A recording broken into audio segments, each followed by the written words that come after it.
परिचय। मीता लगातार मोटी होती जा रही है। उसकी मां को उसकी बहुत चिंता है। वह मीता को डॉक्टर के पास लेकर जाती है। डॉक्टर उसकी जांच करती है।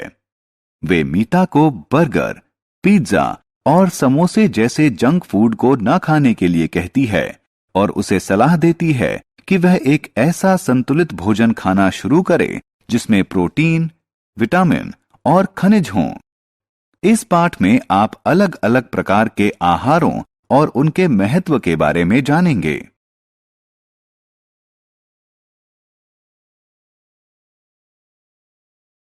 आओ सीखें। भोजन का वर्गीकरण करना, ऊर्जा देने वाले भोजन के बारे में बताना, शरीर का निर्माण करने वाले भोजन के बारे में बताना, स्वास्थ्यवर्धक भोजन के बारे में बताना, पौधों और जानवरों के लिए आहार के स्रोतों की सूची बनाना, खान पान संबंधी अच्छी आदतों की सूची बनाना। भोजन। हम कई तरह का भोजन करते हैं।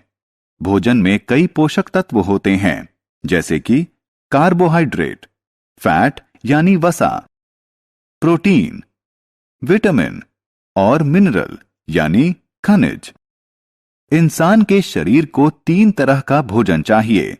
ये हैं ऊर्जा देने वाला भोजन, शरीर का निर्माण करने वाला भोजन और स्वास्थ्यवर्धक भोजन।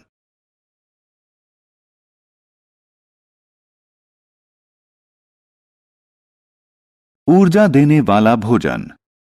ऊर्जा देने वाला भोजन हमें काम करने की ऊर्जा देता है। ऊर्जा देने वाले भोजन में कार्बोहाइड्रेट और फैट यानी वसा होती है। चावल, गेहूं, आलू, तेल और मक्खन ऊर्जा देने वाले भोजन के उदाहरण हैं। चावल, गेहूं और आलू में कार्बोहाइड्रेट होता है। तेल और मक्खन में वसा होती है।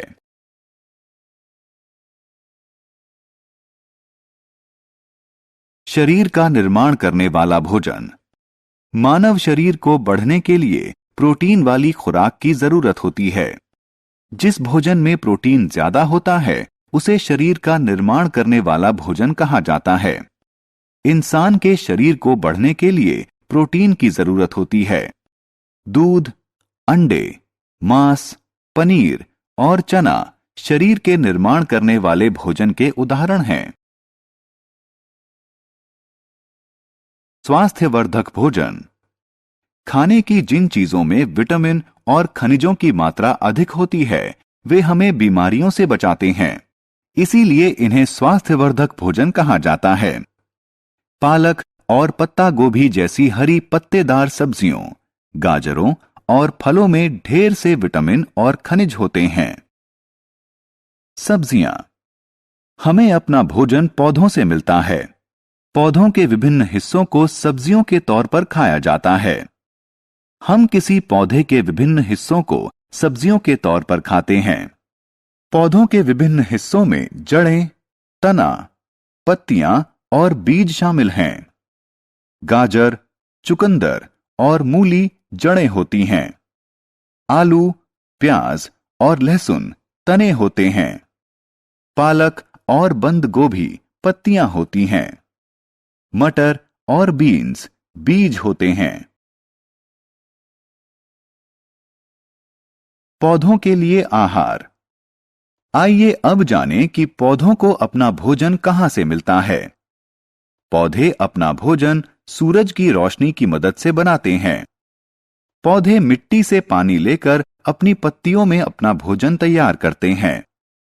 पौधे इस भोजन का थोड़ा सा हिस्सा इस्तेमाल करते हैं और बाकी उनकी जड़ों, तने, पत्तियों और बीजों में जमा रहता है। जानवरों के लिए भोजन। आइए अब जानें कि जानवर क्या खाते हैं।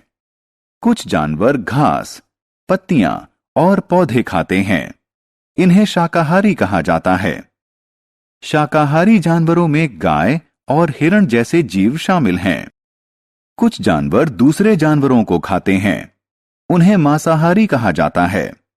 मांसाहारी जीवों में शेर और बाघ जैसे जानवर शामिल हैं। कुछ जानवर पेड़ पौधों और दूसरे जानवरों दोनों को खाते हैं। उन्हें सर्वभक्षी कहा जाता है। ऐसे जानवरों में भालू और कुत्ते आदि शामिल हैं। शाकाहारी और मांसाहारी। पौधों से मिलने वाले फल, सब्जियां और दूध उत्पाद शाकाहारी भोजन होते हैं। जो लोग इन्हें खाते हैं उन्हें शाकाहारी कहा जाता है। मांस, अंडे और मछलियों जैसे जानवरों से मिलने वाले उत्पादों को मांसाहारी भोजन कहा जाता है। उन्हें खाने वाले लोगों को मांसाहारी कहा जाता है। खान पान संबंधी अच्छी आदतें। खान पान संबंधी अच्छी आदतों को अपनाकर हम फिट और स्वस्थ बने रहते हैं। आओ खान पान संबंधी कुछ अच्छी आदतों के बारे में जानें। खाना खाने से पहले और बाद में हमेशा अपने हाथ साबुन और पानी से धोएं। फलों और सब्जियों को खाने से पहले धोएं। जंक फूड से बचें। हमने क्या चर्चा की? भोजन में कार्बोहाइड्रेट, फैट, प्रोटीन, विटामिन और खनिज जैसे पोषक तत्व होते हैं। ऊर्जा देने वाले भोजन में कार्बोहाइड्रेट और फैट की काफी मात्रा होती है। शरीर का निर्माण करने वाले भोजन में प्रोटीन अधिक होता है। सेहतमंद भोजन में खनिजों और विटामिन भरपूर मात्रा में होता है। पौधे अपना भोजन पत्तियों में बनाते हैं। जो लोग सब्जियां, फल और डेयरी उत्पाद खाते हैं उन्हें शाकाहारी कहा जाता है। जो लोग मांस, अंडे और मछलियां खाते हैं उन्हें मांसाहारी कहा जाता है। फिट और स्वस्थ बने रहने के लिए हमें खान पान की अच्छी आदतें अपनानी चाहिए।